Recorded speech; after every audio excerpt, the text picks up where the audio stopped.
I live in Singapore, and today on the festival of Holi, I'm making something colorful, something seasonal, and a dish that belongs to North India. I'm making makki ki roti and sarson da saag. Let's get cooking. So let's begin with the sarson ka saag. I have taken here 2 to 3 cups of mustard leaves. This is about 2 bunches of chopped, cleaned and washed mustard leaves.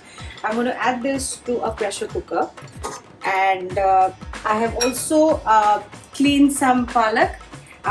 This is exactly less than half of the mustard leaves that I have taken, and also I'm adding a bit of methi leaves. Technically we should be adding bathua leaves, but I did not find them here, so I'm using methi instead of that. What I'm going to do is I'm going to add a bowl of water to this. I'm also adding a little bit of green chili, just a little bit of ginger and garlic. So roughly about half a teaspoon of each, and I'm going to add some salt, and I'm going to pressure cook this for about 10 to 15 minutes. So while our sarson, palak and methi is getting cooked in the pressure cooker, I'm going to quickly prep for the makki ki roti, which is nothing but yellow corn flour, and I'm going to make rotis out of it. So I have taken here 2 cups of the yellow corn flour, the makki ka atta. I have taken a half cup of our atta, the normal roti ka atta. I have taken here 1/4 teaspoon of ajwain, that is carom seeds. I have taken here some salt to taste, and I'm going to add a teaspoon of oil, and I'm going to first dry mix this so that the salt and the oil is evenly spread in the flour, and I'm going to slowly add some warm water to this.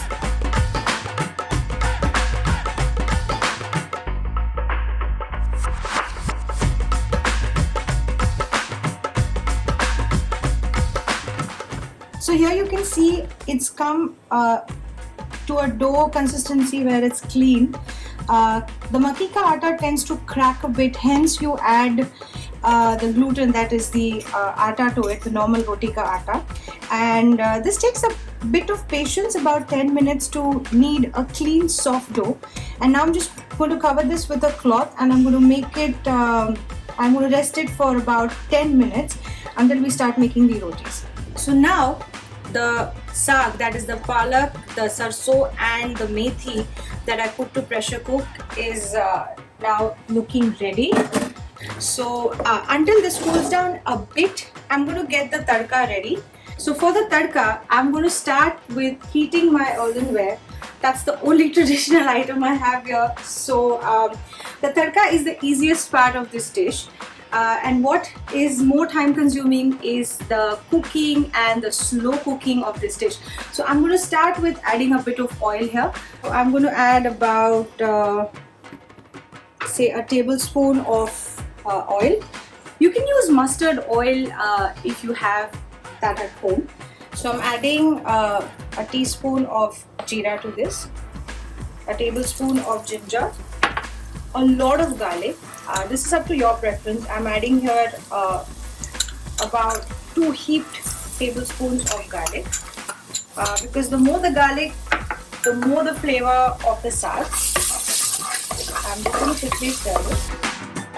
I am adding half a tablespoon of green chilies. I'm going to quickly cook this down before I add the onions and the tomatoes. I'm also adding a big tablespoon of ghee. If you want to skip the ghee, you can add a bit of oil for the tadka, the extra oil. This is just going to add some flavor to the saag. So I'm just waiting for the color of the ginger and the garlic to change a bit. I don't want to burn them entirely. So once the raw smell goes away, I will immediately add the onion. So now you can see it's looking a bit cooked. So now what I'm going to do is I'm going to add a big onion. I have chopped it really fine. So now while this onion is cooking, what I'm going to do is I'm just going to shift the attention to the saag here. Add about a tablespoon and a half of makki ka atta to this, and I'm going to switch on the flame and I'm going to let this cook slowly. So keep moving this and stirring this as much as you can while you make the tadka. Eventually you're going to just coarsely blend this with a hand blender, but do not make a paste, just keep a bit of the chopped veggie consistency here. So now, as you can see, the onions have become a little brown. So I'm going to add about 2 medium-sized tomatoes to this. What I'm going to do is now add a bit of salt. Be careful because you've added salt to the saag as well. I'm going to add a small teaspoon of Kashmiri red chili powder, half a teaspoon of haldi, a teaspoon of dhania powder, and very little garam masala. So I'm just going to quickly stir this, and I'm going to let the tomatoes completely cook down and become soft. So this is going to take you about 5 to 10 minutes roughly. I have an earthen pot, so it might cook down a bit more faster because this vessel retains a lot of heat. So while this is cooking, let me show you how the saag is looking now. It looks quite homogeneous because of the makki ka atta that you added, and you have to constantly stir this and kind of put a lot of pressure while you stir it, so you're mashing it at the same time. That this is how it looks. So it needs to be more creamier. So continue cooking this. If you want to speeden up this process, you can totally cool this down and grind it in a mixie coarsely. But I'm just cooking this down as much as I can along with cooking my tadka. And keep the flame really slow because high chances of it burning or on the bottom of the vessel. So as you can see, the tomatoes have completely cooked down and it's become a mush, and the masalas have roasted really well. So what I'm going to do is, I'm going to add this whole saag to this tadka, and I'm going to continue boiling this on very slow flame for another 10 minutes. Until then, we can start the makki ki roti.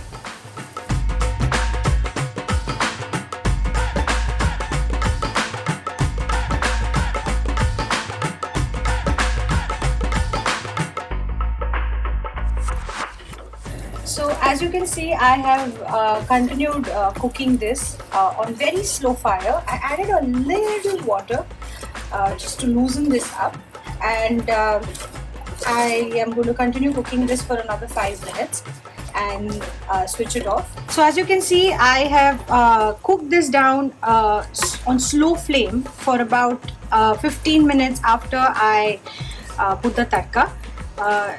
At this point, you can totally blend this coarsely by the hand blender, or put it in a mixer grinder if you need it more, more creamy. But I prefer it this way, the rustic vegetable as it's supposed to be.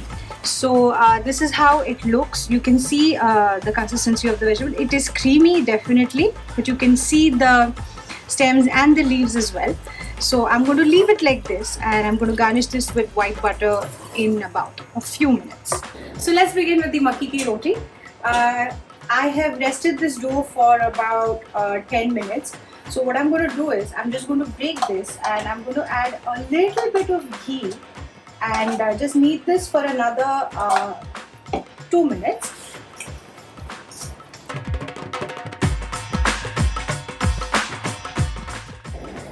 So after I have mixed some ghee, the dough has become nice and soft. So I'm just going to dip my fingers in the normal roti ka atta, and I'm just going to take a small ball, and I'm just going to knead this a little bit on my palm, and while pressing this, I'm just going to dip this in the atta, And I'm just going to press the corners of the roti. Start making the roti in your hand first. And I'm just going to put this on the platform, and with very light hands, be very soft with the roti. Do not make it very thin.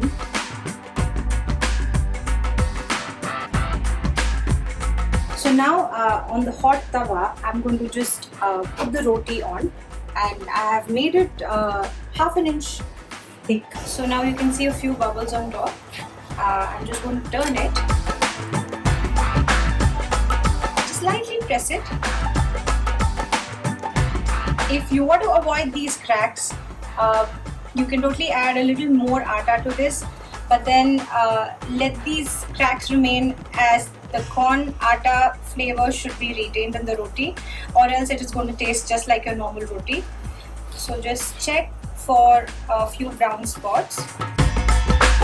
So I'm just going to put this directly on the flame, and as you can see, it will slightly puff up, and be very patient. It needs to brown a bit.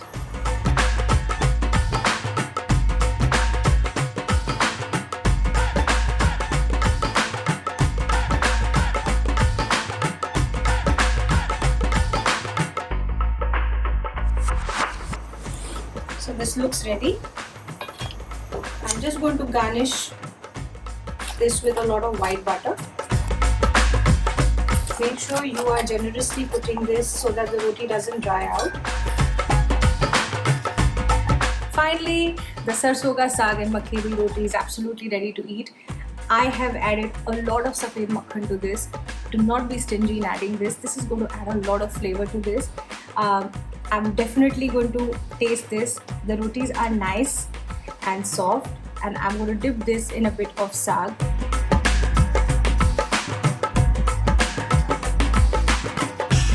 It's a bit spicy, it's a bit tangy with the tomatoes, and the taste of mustard leaves is absolutely unmatched. Try this. Keep watching my recipes. Thank you.